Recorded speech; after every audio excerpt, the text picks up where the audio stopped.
in our societies, and we could say that we are entering into a period of the forerunners of Dajjal, wal-iyadu billah. Our major leaders in the world gathering together, some of them saying that global warming is a good thing, that the fact that the ice is melting in the north is a good thing for us. But the reality is, the opposite of what some of these leaders are saying, is that the earth is falling apart. Greenland, which is close to us, is now 45% melted. This is unprecedented. It is never known that Greenland would be melted like this, which means huge glaciers are pouring into the seas. And this will have an impact upon us. This heat that is being trapped is causing confusion. In India itself, cities are running out of water. And they say that by 2020, 21 cities in India alone will have no more groundwater, no more fresh water. And with these droughts and confusions, water is also coming abnormally in other places. In the Midwest of the United States, there are epic floods. The floods are hitting, raising the rivers higher than any time in recorded history. In China, they report that they have made a huge summer camp for Muslims. They call it Skills Development Training Center. But the reality is, over 1 million of the Uyghur Muslims, or iyadu billah, are in concentration camps, horrible concentration camps. In the Middle East, they are talking about the deal of the century for the Palestinian people. But when this deal is happening, the Palestinian people are not even there. They have boycotted this deal. This is a contradiction. There is something rising in our societies, and we could say that we are entering into a period of the forerunners of Dajjal, wal-iyadu billah, Rawad al-Dajjal. And the Dajjal, the Antichrist, has been described as a trickster, a deceiver, a master deceiver, a fraud, one who makes fake news, the ultimate trickster. And we are entering into this age of the deceivers, and we wonder, what would the Prophet alayhi salatu wasalam say about these times that we are living in now? Because Allah opened up on him. He did not speak from himself. And it is reported that the Prophet ﷺ has told us, there will come upon the people years of deceit, sanawatun khadda'at, in which the liar will be believed and the truthful person will be considered a liar. The treacherous deceiver will be trusted, and the trustworthy custodian will be considered disloyal. And the Ruwaybida would speak out. Ruwaybida would be representing and speaking. And they said, what is this Ruwaybida? He said, a rajul tafi, the most despicable, worthless person, would speak out on behalf of the masses of the people. And Sadaqa Rasulullah, this age has come. The age of deception, the age of illusions, illusion of freedom, illusion of peace, illusion of equality. And even in our Muslim lands, people marching in the streets, being gunned down, democratically elected leaders being taken down in front of the world and put into prison and killed in front of the eyes of the world. Native populations, even in our land, a land of peace, but native populations who lived right here for over 20,000 years are still living in poverty.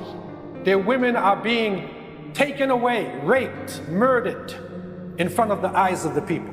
Special groups of leaders making decisions behind closed doors and saying the opposite in the public. And the few good leaders, because there are a few good leaders, feel like they are surrounded.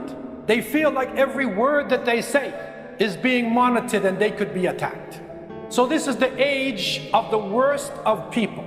And as believers, we take comfort in the fact that Rasulullah ﷺ spoke about this that would happen. And he told us, you will find amongst the worst of people on the day of resurrection is the two-faced person. The one who comes to one group with one face and another group with another face. Sanawatun khadda'at. And it is difficult for us as the common people in an age that we are living in. It is difficult because in the past and many times, in times of justice, the truth has power to it. If a person is true, it should be recognized. And that is what you could call quwwatul haqq. 2 words, quwwa and haqq. The person with the truth should be recognized. But the reality is, turn the 2 words around. Not quwwatul haqq, haqqal quwwa. And haqqal quwwa is might makes right. So whether the person is right or wrong, if they have the strength, then they are right. This is a deception. And we as believers need to find ourselves in this time. Because it's no longer the time where we can roll over as Muslims and hide and cry and beg for our freedom. These times have ended now. And the Prophet ﷺ spoke about this. We ultimately believe that the ultimate quwwah is with Allah subhanahu wa ta'ala. And we say, La hawla wa la quwwata illa billah. No authority, no power except with Allah. Innal quwwa lillahi jami'an. That verily all power ultimately is with Allah subhanahu wa ta'ala. But the Prophet ﷺ said something for us. And he told us, Al-mu'min al-qawi khayrun wa ahabbu ila Allah min al-mu'min al-da'if wa fi kullin khayr. He said that a strong believer is better and more beloved by Allah than a weak believer. But in both of them, there is good. There is good in both. And so on our level, at least we can strive our best and teach our children to try to be as strong as possible, committed, consistent. And this strength, the Prophet ﷺ spoke about the strength, because when most people think about strength, they think about the fist or the knife or the gun or the bomb. But the Prophet ﷺ said, Laysa shadid bisura innama shadid alladhi yamliku nafsahu indal ghadab. The Prophet ﷺ said, the strong person is not the good wrestler, but the strong person is the one who controls himself when he's angry.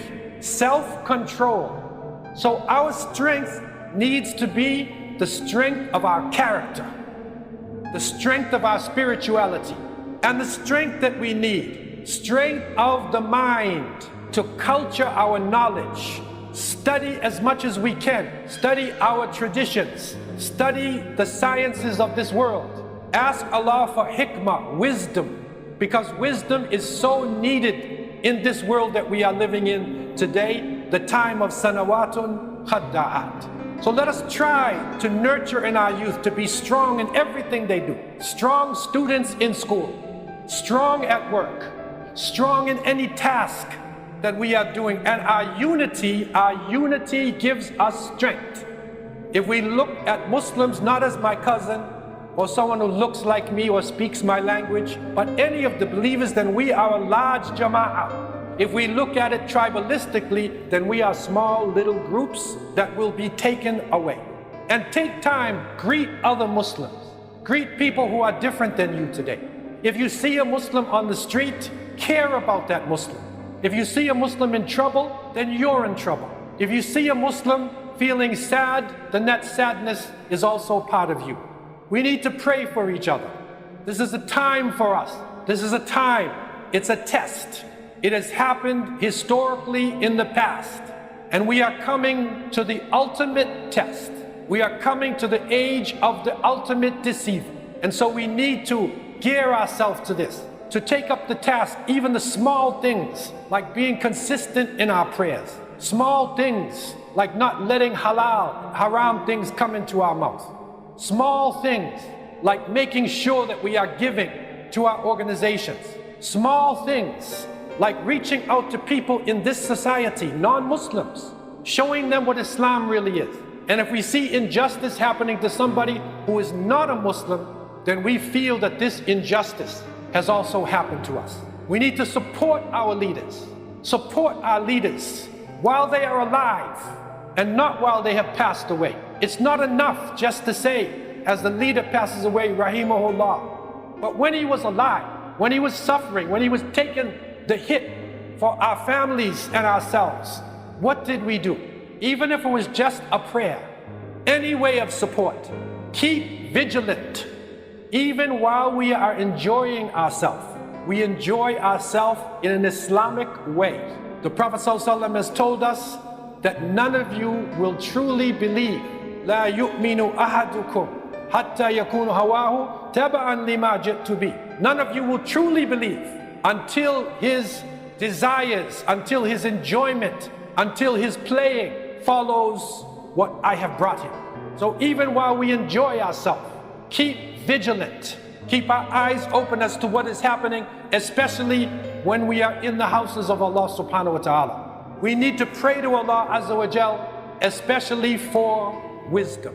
Hikmah, putting things in the proper place. And if we hear something of wisdom, we need to think about it. Take it in. I leave you with some of the wisdom of one of our great leaders, Amir al-Mu'mineen, Umar ibn Khattab radiallahu anhu. And Allah subhanahu wa ta'ala blessed him with a great wisdom. And blessed him with the type of spirit that we need today, that when he would walk down a narrow alley, that the evil demon shayateen would go the other way. But his wisdom, and it is reported in translation that he has said, fear Allah, for He alone lives. All other things will perish. Think about this. The one we need to fear is Allah subhanahu wa ta'ala. Everything else, every president, every prime minister, every power will perish except Allah. And he gave us a beautiful advice for ourselves in these sanawatul khadda'at. He said, be dignified, honest, and truthful.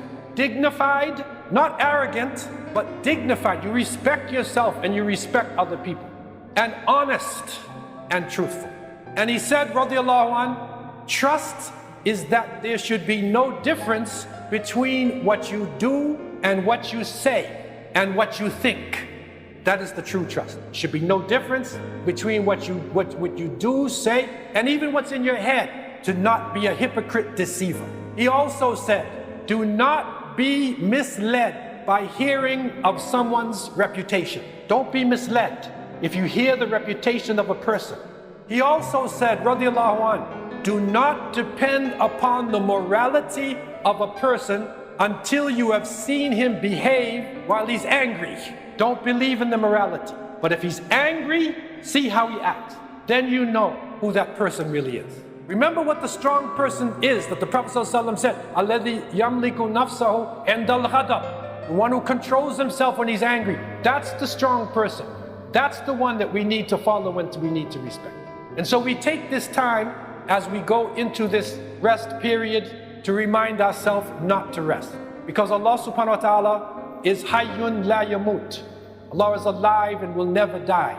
Keep vigilant. Keep making dua. Keep trying to do something for the righteousness of this world. And keep praying that Allah subhanahu wa ta'ala would have mercy upon the weak and the innocent in the ummah of Muhammad sallallahu alayhi wa sallam. Keep praying that Allah subhanahu wa ta'ala would protect the dignity and the honor of the women and the families of this ummah. Keep praying that Allah subhanahu wa ta'ala would protect and strengthen the men of this ummah and raise up balanced leadership into our world.